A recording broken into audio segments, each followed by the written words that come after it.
I'll start with this. Rule number 1. What is the smallest text allowed for embroidery? To answer this very popular question, what is the smallest my text can be?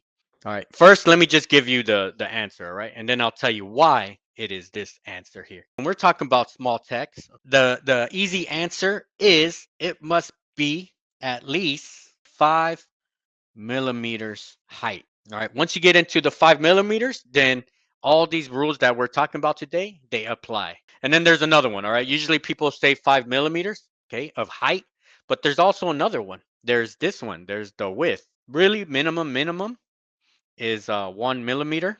If you're working with 1 millimeter, you're definitely, if you're in this area here, 1 millimeter by 5 millimeter in height. Okay.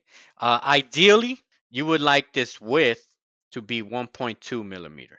So this is the width. Okay. Once you're in this category, all the rules about your regular text is kind of now you have to add additional rules to your text. I have my ruler here. As you can see, 5 millimeters is very small. All right. It's literally from here to here. I don't even know if you can see that distance. Then let me show you an example here. This bottom one, this is 5 millimeters. So very, very tiny. We're talking about tiny, tiny, tiny. So to answer this always famous question, what is the smallest text allowed for embroidery? Okay, this is the quick and easy answer right here. There's going to be times where you're going to have to drop down to a 4.5. Still possible, all right? Still possible as long as certain guidelines are being followed. But now, once you drop down 4.5, okay, so I was talking about the extreme small, okay, so this is for small. There's the extreme, all right? That's this extreme small would be a whole different super advanced lecture right there, all right? But that we're talking about anywhere from, I would say, 1 millimeter to 4.5 millimeters. I would say this is out of bounds here. Extreme small, unless, okay, unless you follow different rules. All right, so we're gonna kind of get out of this area because this is the super deep end. We're in this category here. So to answer this question, the smallest text size is a 1 millimeter by 5 millimeters. So I got a couple letters. We always start with the I because the I is very easy to work with, okay, as a sample. So here on the L, width, this is your width. You want this to be 1 millimeter, and then you want this height to be 1 millimeter. So how did they come up with 5 millimeters? All right. I like to use the letter E as an example. So here our ends should be 1 millimeter. That should be 1 millimeter. This should be 1 millimeter. This gap is 1 millimeter. All right. So if you add these up, okay, this width of our sand stitch, this gap, 1 millimeter. So if you add them up, 1, 2, 3, 4, 5. All right. That's how that 5 millimeter rule came about.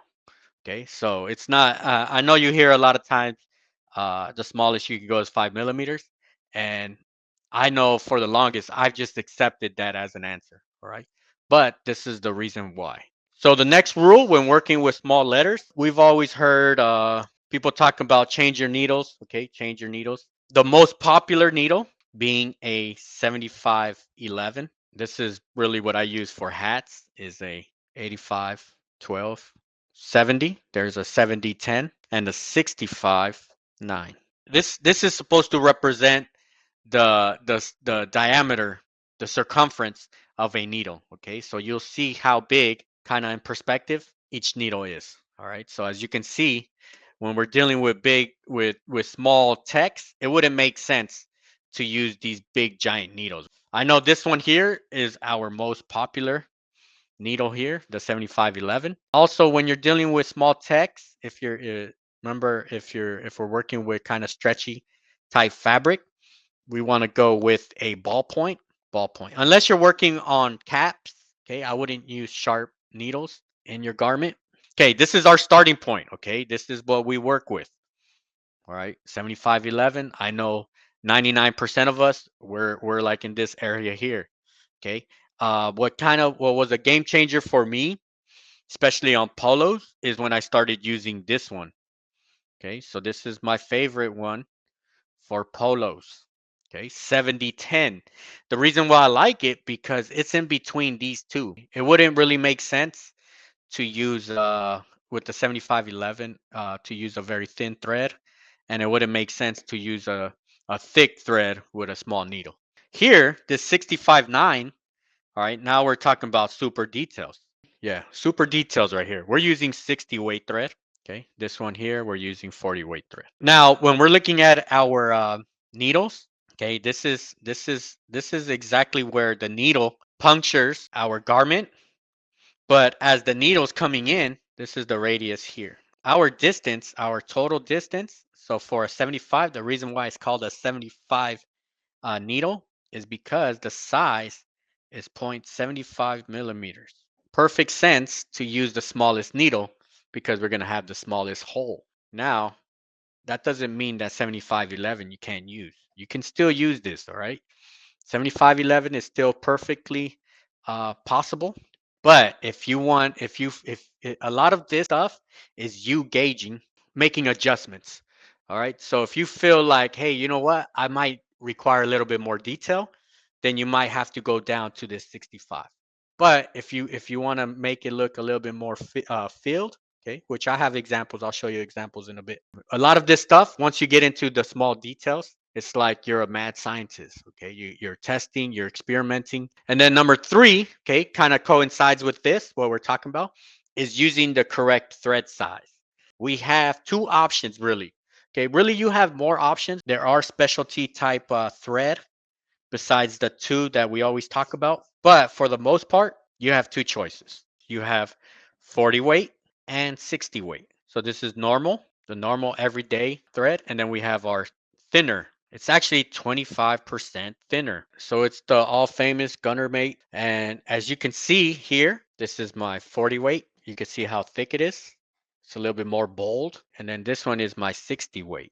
For example, the text here on the left one, it's a little bit more sharp, okay? A little bit more sharp than this one here. But here, the outsides, it's a little bit more bold. So sometimes you might require boldness. Sometimes you might want a little less boldness, such as small little text. So this is all judgment calls that you're going to have. So 60 weight, 40 weight. I know for the most part, when it comes time for text, when it's time to do text, I might want to go with a 60 weight. So this, the first one and the third one, that's my 40 weight.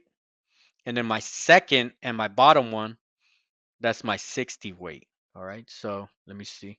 You could kind of see it. It's very subtle. Okay. This is type of stuff that only embroiderers really notice. If you're an embroiderer, you're gonna notice this right away. But it a lot of this is make or break. Okay. It'll make or break your project. One thing that I want to add that I didn't put in this 10 checklist. I'm gonna be adding random stuff, all right, to this checklist because as I'm kind of talking about this, more information is kind of coming into my brain.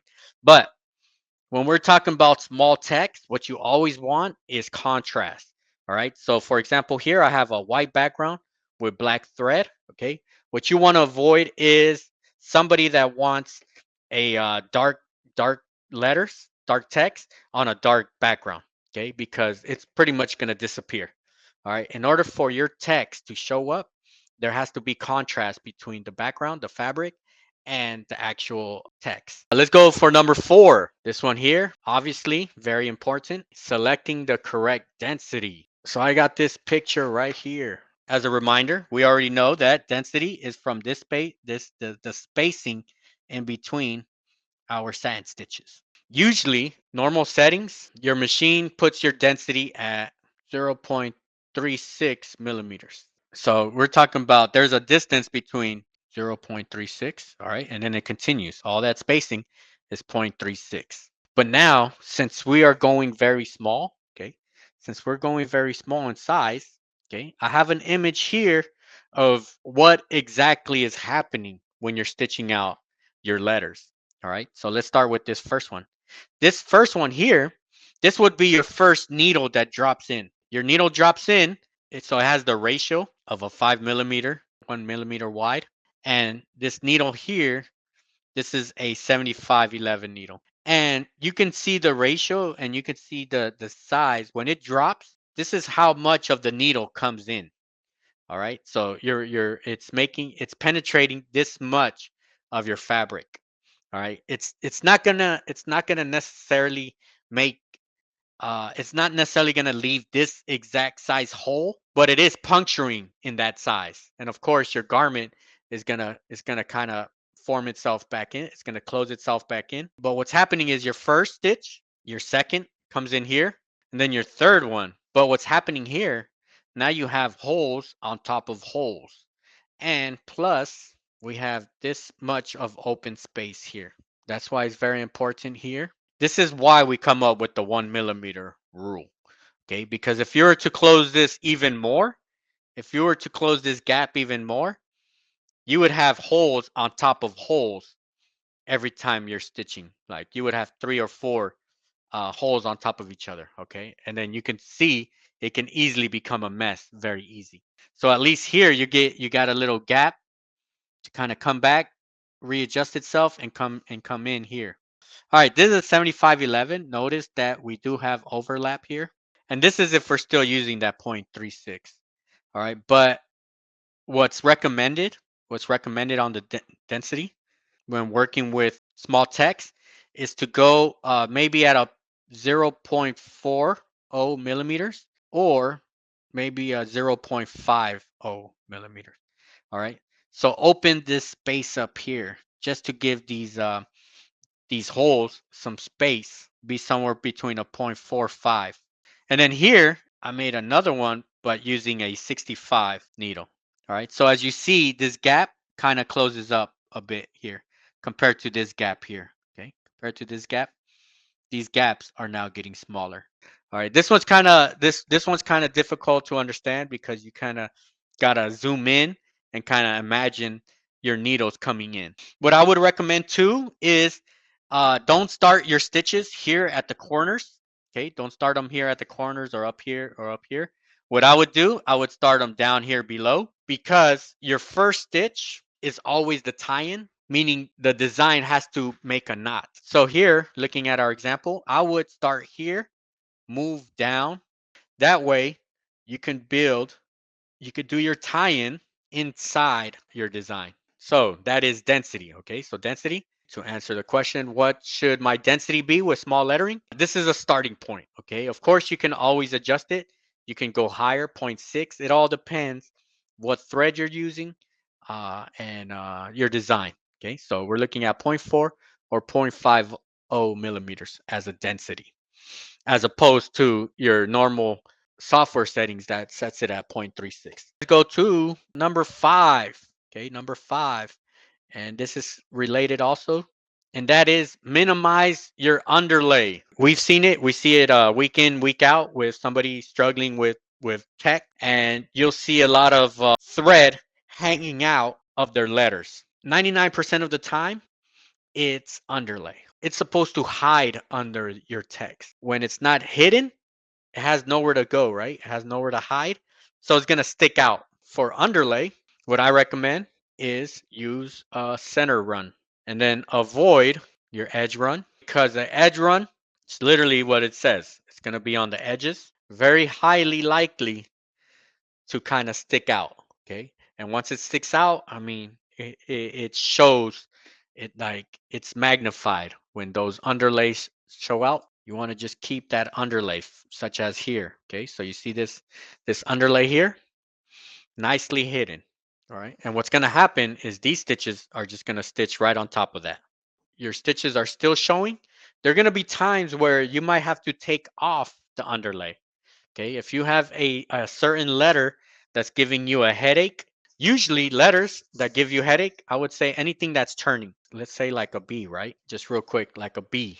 This underlay that's running in between, it might stick out during the turns. Okay, if you have turns and you cannot avoid that thread, the underlay from coming out, there might be times where you might have to take off the underlay. So, but for the most part, center run, you should be good.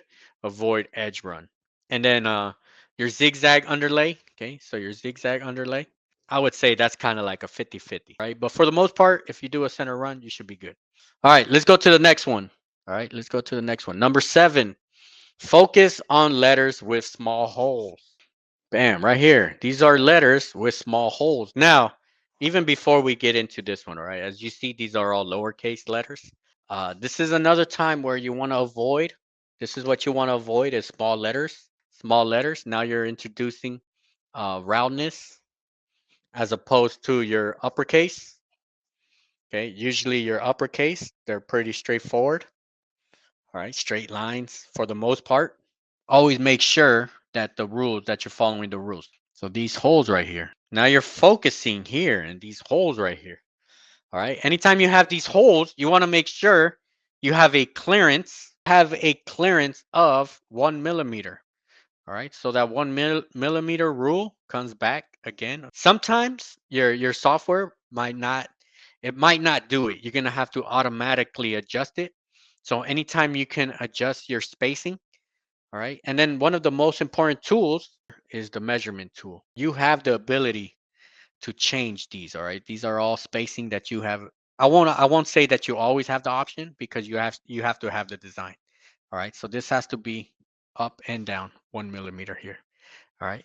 So that's the general rule here. And what happens is if you make it too tight, okay, first of all, you won't see the hole. Okay. So the first downside of having it too tight is that it'll just look like a filled circle. Second, you might start damaging, okay, because all these are needle penetrations, and you might have too many where it'll make a hole, okay, a noticeable hole. Two ways to avoid holes. You always see holes. You always see that issue. One is open up, of course, open up your design.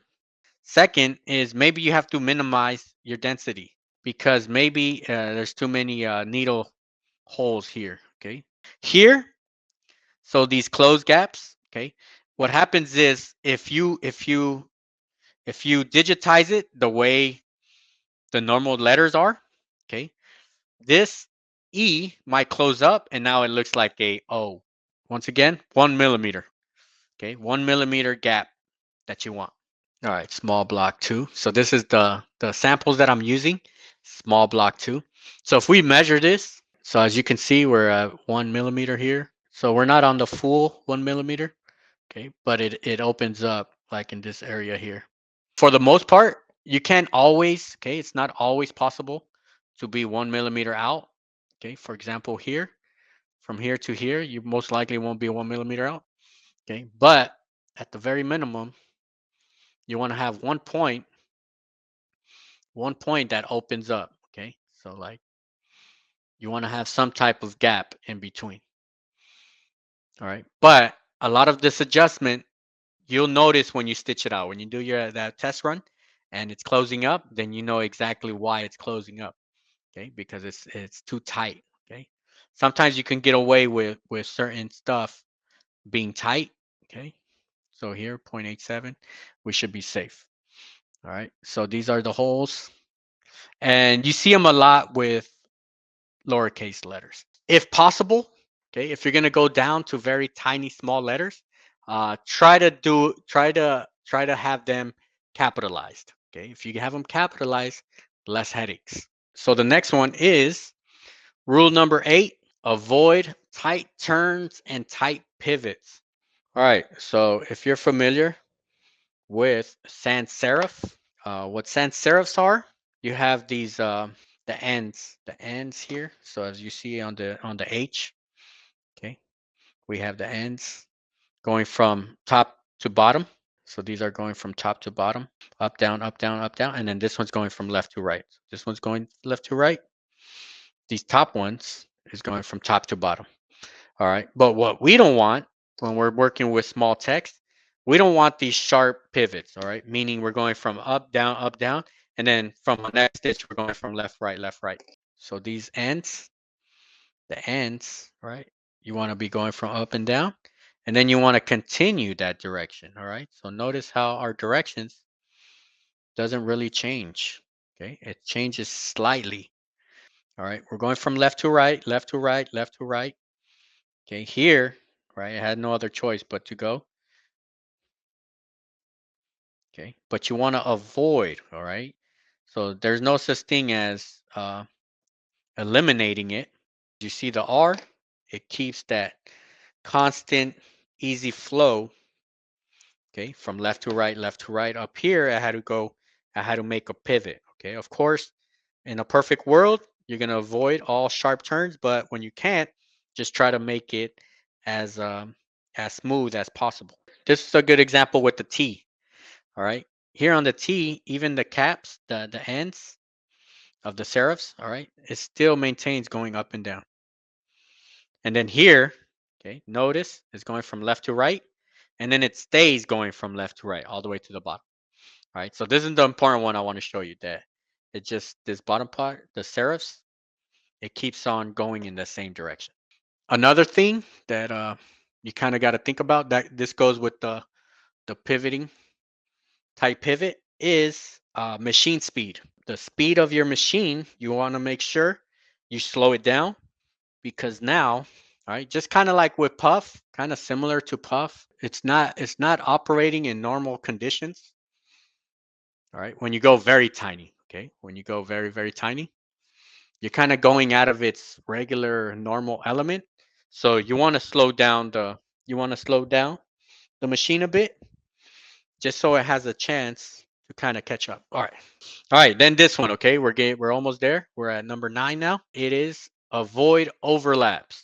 Okay, so I have an example of a regular. This is supposed to replicate a regular 13 millimeter height. When you're embroidering normal text, let's say like these areas, right? These areas here, okay? You want to introduce overlap. You want this side to come in all the way inside, right? Let's talk about this P right here, okay? Let's talk about this P area here. All right. So for example, when you're digitizing that P, you want this portion to kind of overlap here, right? So it gets covered. Overlaps prevents gap.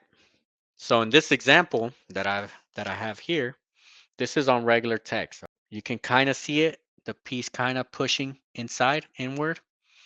All right. Same thing with all my other ones. But when we're talking about small text, any little small imperfection, and it is magnified, it is highlighted. So for example, here, okay, any extra bulgeness and any extra something that doesn't look right, it's gonna stick out, okay? It's gonna stick out. And we only have so much space of open space, so we don't want to cover any of our open. So here, we want to avoid overlap. So here, notice here, okay, we want them just to kind of butt up to each other, all right? Here, let me see an example here, all right, H.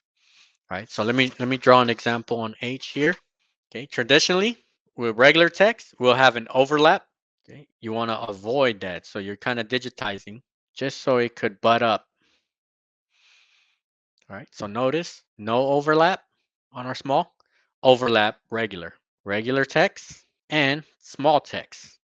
Okay, if our sand stitches are going that way, these stitches are still pushing. So the push pull is still occurring. So we're good with that. It's not, you don't really have to worry about gaps. Text is so small that gap is less likely than our regular text. All right. So that's kind of like the big thing out of this one. Let's go to number 10. So we got to number 10, stabilizer. What I recommend once we're going to this type of thin, what you don't want that bounce, because if you have any bounce in your fabric, all right, one little hair, okay, we're down in 5 millimeters. Like, I don't know if you know what 5 millimeters is, right? But it is very tiny. It's gonna kind of throw your text off or your design. All right, so you want to find. There's two things with the stabilizer, right? There's two things.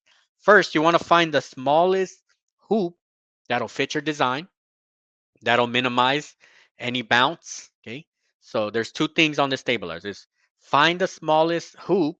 So of course, okay, of course, if you're doing small logos, most likely you have the 5.5, so it fits very perfectly. The smaller you got, okay, so kind of look at all your hoops that you have. The smaller you got, all right, it's always the better. So this one's good. Okay, this is good, perfect, perfectly fine, 5.5, which everybody has. I know sometimes it's very convenient to use the bigger hoops for most of your designs, but if you can, once you get into this category, all right, any little small little advantage that you have is going to help you. And second, you have to use the correct backing. All right. So I like anytime I go into this territory here, it's definitely always two cutaways.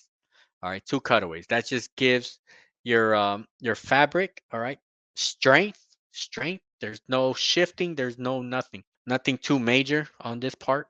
I think it's nothing too major on my end because I use the mighty hoops, all right? So there's no thinking involved. But if you do use the rounded ones or the ones that you have to screw on, you got to make sure you're locked on. This is 5 millimeters. This is with 40 weight thread, 60 weight thread. Both are good. Okay, both are good.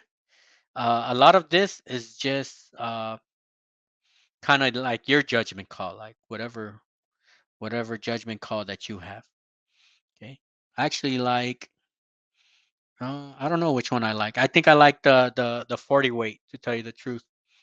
Okay, it looks a little bit more bold. Okay, from here, from this angle where I'm looking at.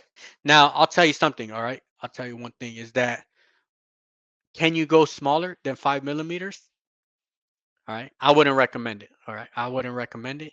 You eventually got to put a stop, right? You got to be like, okay, this is gonna be my limit of smallness. All right, so if a customer wants to go small, you could you eventually have to have limits, right? You have to have limits. Now, is it possible? Yes. Okay, like I said earlier when I opened up the show, that you have small text, which we talked about today, and then you have your extremely small text, which you kind of got to introduce new rules. All right, that's kind of, we can save that one for like a super advanced type class, because now you're digitizing where your letters don't even look like the actual letters, but when you stand 6 feet away, it does look like the letter. Okay, you definitely do not want trims in your small letterings. Okay, at all costs possible. Okay, at all costs, you want zero unnecessary trims. Here we have the Coldwell, this top one. I'm talking about this top one here. We have the Coldwell going all the way through. So we have our needle drops inside. As you can see, I actually took off the underlay, okay? And then here, it jumps from here to here, all right? Let's see if you can even see that. So this is this top one here. You would literally have to go above it, close one eye to see that jump stitch. Right? But if you stand in normal, okay, this far away, you cannot see that jump. A lot of these jumps you cannot really see. Okay, if you can, just push the L closer. All right, and then the L. These are all jumps here. Okay, but whatever you do, you do not want to introduce any trims. All right, so thank you for stopping by, and I'll see you on the next one. All right, peace out.